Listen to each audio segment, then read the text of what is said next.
Вас вітае служба інфармацыі і тэлерадыёкампаніі «Гомель». У студыі працуе Михаил Синицын. Глядзіце ў гэтым выпуску. У адказ на кіберпагрозы сёння стартаваў тыдзень лічбавай граматнасці.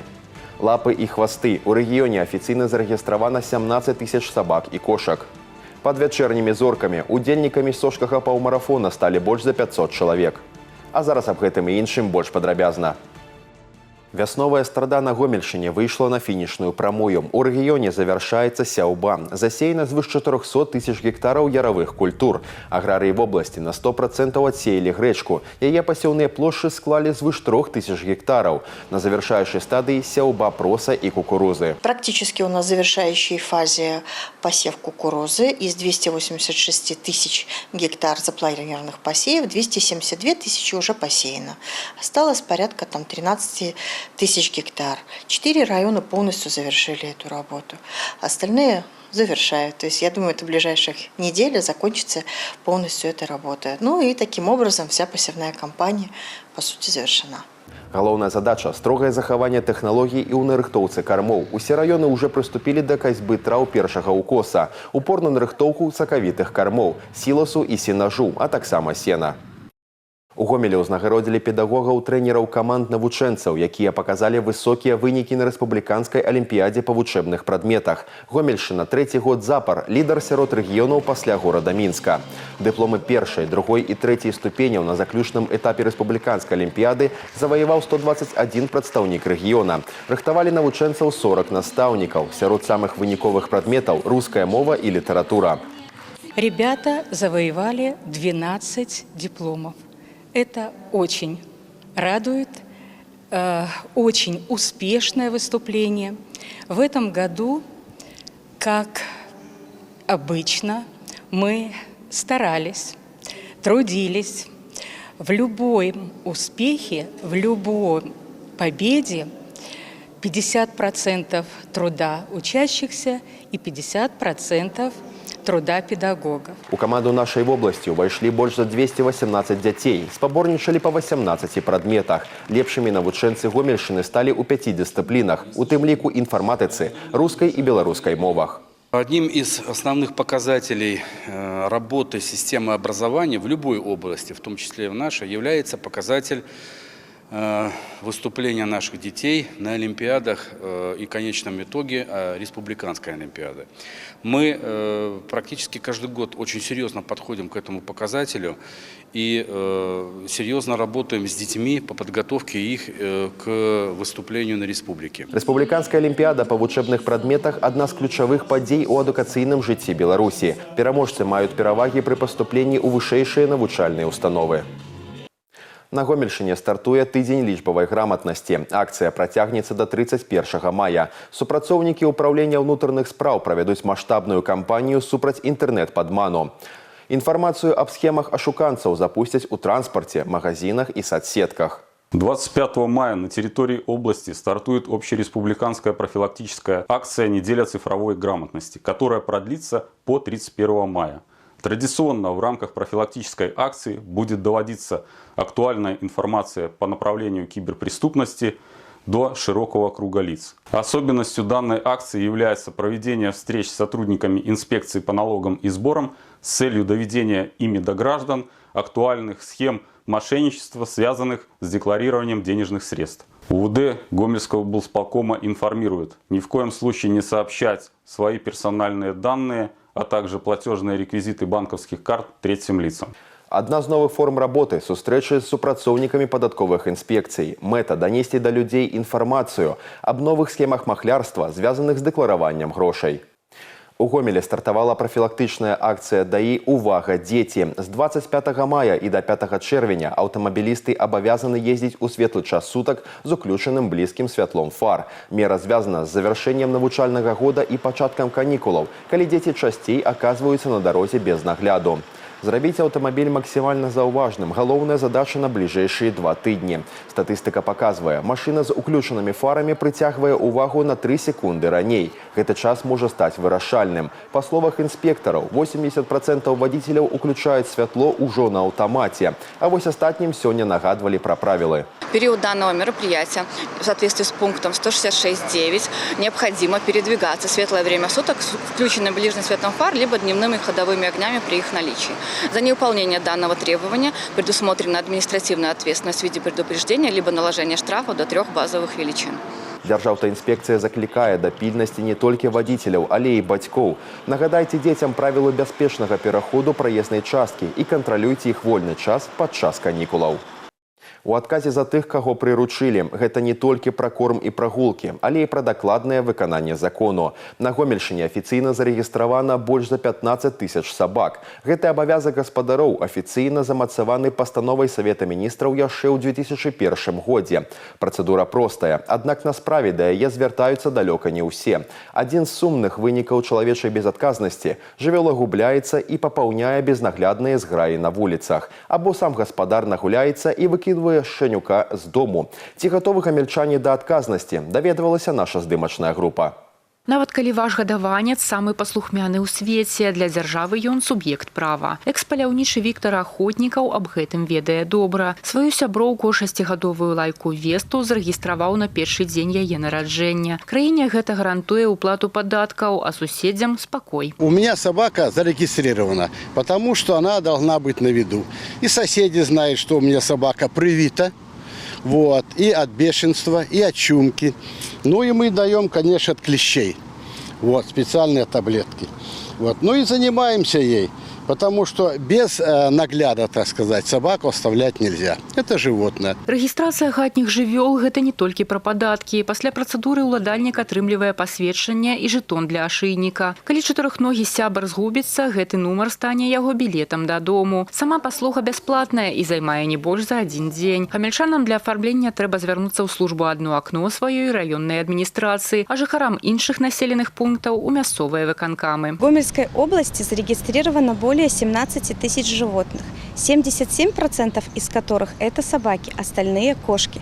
30% из общего количества зарегистрировано в городе Гомеле. Камунальнікі канстатуюць, гамельчане сталі больш адказнымі. Толькі з пачатку года ў рэгіёне зарэгістравана больш за 9 000 гадаванцаў. Але ці ўсе ўладальнікі спяшаюцца аформіць свайго сябра па законе? Мы спыталі пра гэта прахожых на вуліцах горада. Спойлер, меркаванні раздзяліліся. Расскажите о своем питомце, как его зовут и соблюдаете ли требования регистрации? Нашего питомца зовут Люси. Это хорошая, добрая собачка.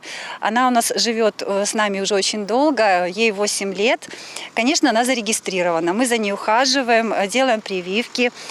Ну, собака как член семьи все-таки считается у нас. Я думаю, что правильно регистрировать собак, потому что в случае каких-то обстоятельств вдруг собака убежала или потерялась, мы всегда имеем возможность ее найти, чтобы, ну, не дай бог, собака не попала в отлов. Купили собаку 3 месяца назад, зарегистрировали, уже съездили, зарегистрировали собаку, но непонятно для чего это. Конечно, платить налог. Ладно, там про больших собак я еще понимаю. А когда маленьких... У меня лично 2 собаки, но мы на даче. Поэтому там овчарка шикарная и маленькая Джессика. И они у нас даже, будучи на даче, зарегистрированы. Поэтому я считаю, что регистрация собак обязательно. Во-первых, это какой-то налог, это вот какая-то уборка территории. У меня собачка Шарпей, ей 12 лет. Зовут Джесси, девочка. На учет мы ее не ставили. Мы считаем, что это неправильно ставить собак на учет. Платить за нее это как бы лишние расходы. Ну хорошо, ты понимаешь, чья собака, ну по сути, что меньше бездомных, я надеюсь, будет. Потому что эту я нашла в лесу. То есть кто-то выкинул, а в итоге кто-то другой подбирает. А с другой стороны, допустим, те люди, которые помогают животным, там те же волонтеры, у них там не одна собака, например, а много собак. И для них регистрация каждой собаки – это не маленькая копеечка. Закон ёсць закон, і за яго парушэнне прыйдзецца адказваць. Сёлета ў Гомельскай вобласці за невыкананне правілаў утрымання жывёл пакаралі каля 40 чалавек. Прычым у 9 выпадках бестурботнасць гаспадароў прывяла да траўмаў людзей ці шкоды маёмасці. Яшчэ амаль 270 уладальнікаў атрымалі афіцыйныя папярэджанні. В настоящее время Кодексом Республики Беларусь об административных правонарушениях за нарушение правил содержания домашних животных предусмотрена административная ответственность. Статья 16.30. Первая часть – это нарушение правил содержания домашних животных влечет наложение штрафа в размере от 1 до 15 базовых величин. По второй части те же нарушения, повлекшие причинение вреда здоровью людей или имуществу, влечет наложение штрафа в размере от 10 до 30 базовых величин или общественной работы, или административный арест. Кроме этого, Кодексом предусмотрена ответственность за жестокое обращение с животными или избавление от него. Рэгістрацыя гадаванца абавязковая для ўсіх, нават у прыватным доме. Такі крок у будучыні дапаможа кантраляваць колькасць бадзяжных жывёл на вуліцах. Аднак, на думку валанцёраў, адных жэтонаў недастаткова. Гэтыя меры павінны працаваць у звязцы з абавязковым чипированием и стерилизацией. Это все-таки частные сектора, домашнее владение, где не контролируется количество бездомных животных. Они отпускаются на самовыгул, теряются, тем самым начинается у нас приплод, то есть это щенки и так далее. А каждый помет это более 10, 11, 15 щенков и так далее. Это все, конечно, у нас идет вне контроля, к сожалению. Вот. И, конечно же, хотелось обратить внимание это на незаконное разведение породистых собак, животных, котов и так далее. Регистрация не адмяняе ашыйнік і павадок, але з камфортным выгулам звязана напрамую. Лікавыя дадзеныя дапамагаюць уладам зразумець, колькі плясовак для сабак трэба і дзе іх размясціць. Напрыклад, адна з наступных з'явіцца ў савецкім раёне Гомеля па вуліцы Паўлава. Алеся Федарцова, Валерий Хапанько, Василий Сепцов, Сергей Калацей, телерадыёкампанія «Гомель». Ва ўсіх раёнах Гомельскай вобласці уведзены абмежаванні на наведванне лясоў. За сухога надвор'я ў рэгіёне 3 клас пажарнай небяспекі. Гэта значыць, што гуляць у лесе можна, але з пэўнымі правіламі. Уязджаць на машынах і разводзіць вогнішчы забаронена. Парушальнікам пагражае штраф. Тым часам у бліжэйшыя суткі сіноптыкі прагназуюць на тэрыторыі вобласці воблачнае надвор'е. Месцамі пройдуць слабыя дажджы. Вецер будзе паўночна-заходні, умераны, з парывамі да 11 метраў за секунду. Тэмпература паветра уначы складзе ад +8 до +13 градусаў. Заўтра днём паветра прагрэецца да +14-18 градусаў. 6-й раз у Гомелі прайшоў забег пад зорным небам. Сожскі паўмарафон – адно з нямногіх у Беларусі вячэрніх спаборніцтваў. Цікавасць да яго і геаграфія удзельнікаў растуць з кожным годам. Сёлета на старт выйшла больш за 500 удзельнікаў, ад зусім юных да вопытных спартсменаў. Пра атмасферу і вынікі брэндавага забегу ў матэрыяле Ганны Кустачовай. Сожскі паўмарафон па праве стаў адным з галоўных спартыўных брэндаў Гомельскай вобласці. Гэта штогадовы начны забег з унікальнай атмасферай, маршрут якога праходзіць па жывапісным месцам гомельскага палацава-паркавага ансамбля і набярэжнай ракі Сож. Каб пачуць усю атмасферу, трэба апынуцца тут. Сотні спортсменаў ужо размінаюцца, і я думаю, мы можем да іх далучыцца. Покажите, пожалуйста, какое-нибудь упражнение, которое обязательно должно быть вот на разогреве у спортсмена. Я за вами буду повторять. Подъем бедра, да? То есть соскоки с подъемом бедра, то есть как бы они простенькие, подскок, подняли, подняли, да? Немножко похоже на танец, да? Да. Вот такое. Помогаем руками. Пасля разминки Антон Калукану готовы сорваться с места и покорить дистанцию. Мужчина удзельнічае ў забегах з 2019 года. До марафона сур'ёзна рыхтуецца. 9 мая у Мінску бяжаў рэкордную дистанцию – 81 километр. У сожскім паўмарафоне абраў дистанцию у 10 километров. Стараюсь, наверное, тут уже личные рекорды идут. То есть как бы в этой дистанции 10 километров на родной земле, я гомельчанин, мне бы хотелось установить свой личный рекорд. Вот. Атмосфера заряжает. Ну, ее не передать сложно, все это нужно прочувствовать. То есть потому что здесь положительные эмоции царят, выброс адреналина, спортивный интерес и юношеский максимализм, неважно какого возраста участник. И в том числе и поддержка. Все очень громко, ярко, интересно и очень весело. Дистанция традыцыйная – 5, 10, 21 километр у праграме сямейны і карпаратыўны забег. Падтрымліваюць удзельнікаў сотні балельшчыкаў. І вось ён, самы хвалюючы момант – зваротны адлік і сігнал да старту. 3, 2, 1! Як заўсёды ў цэнтры спартыўных баталій радыё Гомель ФМ. Эмоцыі, першыя ўражанні, падарункі для самых актыўных балельшчыкаў. Радыёвядучыя зараджаюць удзельнікаў пазітыўным настроем ад першых хвілін і да фінішнай прамой. А тым часам да стужкі ўжо набліжаецца пераможца на дыстанцыі на 5 кіламетраў. Ягор Бондар з Хонікаў.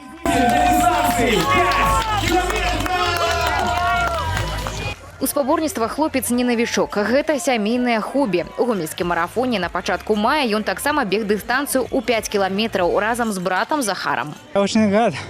Пробежал первое место. В прошлом году принял первое участие в этих соревнованиях. Тоже занял первое место. Я приехал сюда ради победы. Знал, но было тяжело. Соперники был так само с моего города. Ежедневно занимаюсь бегом профессионально. Хотел также передать большое спасибо хонинскому тренеру моему, Яженко Александр Сергеевич. Также брату, что приехал со мной на эти соревнования.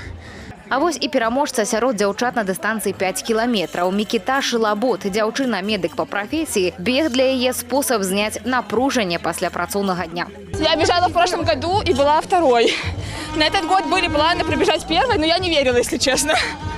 Вот, поэтому просто бежала по ощущению и все. Как готовились? Ну, тренировки самостоятельные, без тренера. У дыстанцыі на 10 кіламетраў лепшымі сталі Владислав Прамаў і Татьяна Паўлюкова. На 21 кіламетр Дзяніс Чалядзінскі і Ганна Кавалёва. У корпоратыўным забегу перамогу атрымала каманда вытворчага аб'яднання «Беларуснафта». У нас традиционно ближнее зарубежье, традиционно наши гости из Китая. Ну и как бы забеги у нас 3 такие в Гомеле. Вот недавно прошел гомельский марафон, и я уже вижу, что участники того мероприятия уже сегодня где-то здесь. И самое главное, что хорошие отзывы. Можно с уверенностью сказать, что данное мероприятие, Сожский полумарафон в Гомеле, является событийным мероприятием и брендом нашего областного центра и, наверное, всей Гомельщины. Впервые, наверное, за все время, уже за 3 недели невозможно было приобрести слоты. Все слоты были распределены. У нас 600 человек участников. Я думаю, что не думаю, а нам есть к чему стремиться. И в следующем году мы будем планку повышать. Усе удзельнікі начнога забегу атрымалі памятныя медалі, а пераможцы яшчэ і грашовыя прызы. Ганна Кусташова, Сергей Калацей, тэлерадыёкампанія «Гомель». Гэтыя і іншыя навіны вы можете знайсці ў нашым тэлеграм-канале, а таксама на сайце ў інтэрнэце па адрасе tvr.gomel.by. На гэтым выпуск завершаны. У студыі для вас працаваў Михаил Синицын. Усяго добрага і да сустрэчы ў эфіры.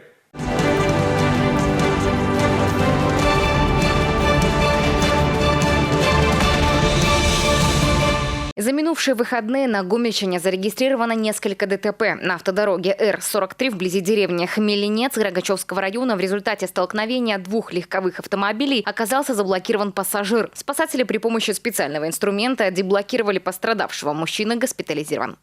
В Рогачевском районе 46-летний водитель автомобиля БМВ, двигаясь на 151-м километре автодороги Р-43 Кричев-Бобруйск-Ивацевичи, не справился с управлением. Выехал на полосу встречного движения и совершил столкновение с автомобилем Volkswagen под управлением 38-летнего водителя. В результате ДТП водитель и 35-летний пассажир автомобиля Volkswagen с травмами госпитализированы. В областном центре 31-летний водитель мотоцикла Honda, двигаясь по проспекту Ленина со стороны улицы Карповича, неправильно выбрал скорость движения, из-за чего при торможении не справился с управлением и опрокинулся. С травмами мотоциклист доставлен в больницу, где после оказания помощи отпущен домой. В дежурную часть МЧС поступило сообщение о пожаре в деревне Залесье Добружского района. Горела баня. Основная версия – нарушения правил эксплуатации печей, теплогенерирующих агрегатов и устройств. В результате пожара уничтожена кровля, повреждено перекрытие и имущество в бане. Рассматриваемая версия причины пожара – нарушение правил эксплуатации печей, теплогенерирующих агрегатов и устройств. Уважаемые зрители, следите за исправностью печного отопления. Не допускайте перекала печи. Помните, топить ее нужно несколько раз в день по 1,5-2 часа и постоянно следить за огнем. Также категорически запрещается разжигать печь при помощи легковоспламеняющихся и горючих жидкостей. В случае пожара звоните по телефону 112. Вспышка газа произошла на улице Жемчужной. Как выяснилось, во время ремонта легкового автомобиля во дворе многоквартирного жилого дома произошла вспышка газовоздушной смеси из-под трубка газового оборудования автомобиля. В результате мужчина 1987 года рождения получил термические ожоги, после чего пострадавший самостоятельно обратился в учреждение здравоохранения и был госпитализирован.